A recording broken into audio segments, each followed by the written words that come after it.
Assalamualaikum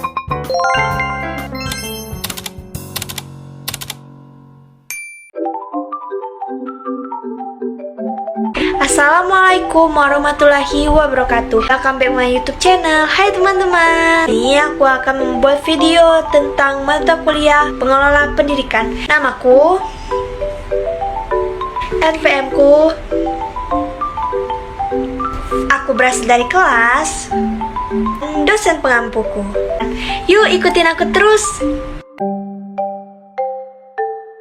Baiklah teman-teman, materi yang akan kita bahas di bab ini adalah yang pertama pembiayaan, yang terbagi menjadi beberapa bagian. Yang pertama ada konsep pembiayaan pendidikan. Pembiayaan pendidikan itu sendiri adalah pengelolaan atau segala proses keuangan di sekolah ataupun madrasah guna memaksimalkan pencapaian tujuan kegiatan sekolah. Jadi teman-teman, ada beberapa faktor yang mempengaruhi pembiayaan pendidikan, yaitu kenaikan harga, perubahan relatif dalam gaji pengajar, perubahan dalam populasi, dan kenaikan presentasi peserta didik di sekolah negeri. Selanjutnya meningkatnya standar pendidikan dan juga meningkatnya tuntunan terhadap pendidikan lebih tinggi. Selanjutnya materi yang akan kita bahas yaitu landasan hukum pembiayaan pendidikan. Yang pertama ada dasar yuridis. Pancasila sebagai negara yang berdaulat, Republik Indonesia mengakui Pancasila sebagai kedaulatan tertinggi dan menjadi landasan hukum atas setiap penyelenggara segala bentuk kegiatan.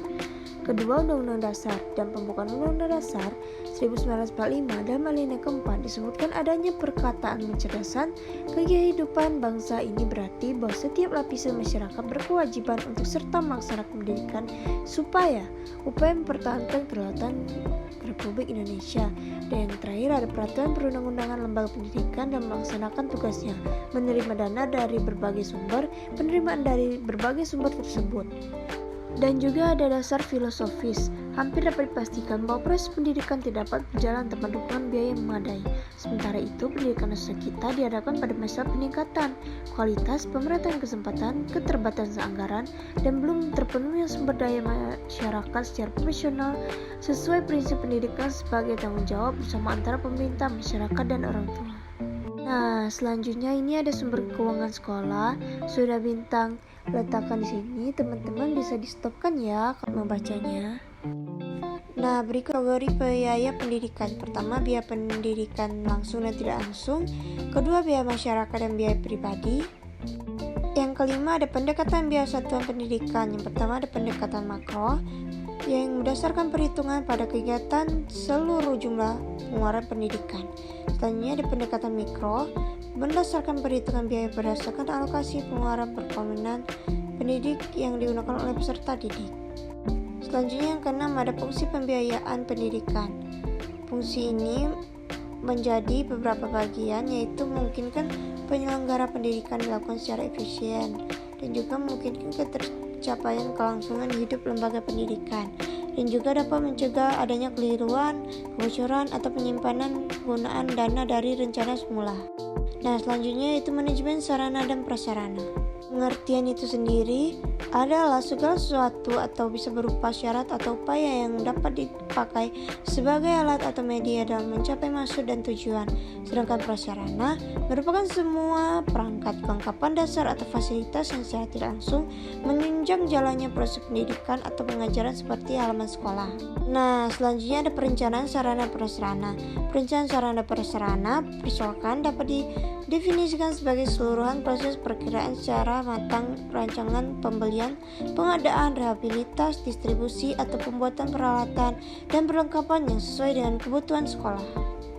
Nah, teman-teman, di sini juga ada tujuan dan manfaat prasarana dan sarana, yaitu menghindari terjadinya kegagalan yang tidak diinginkan.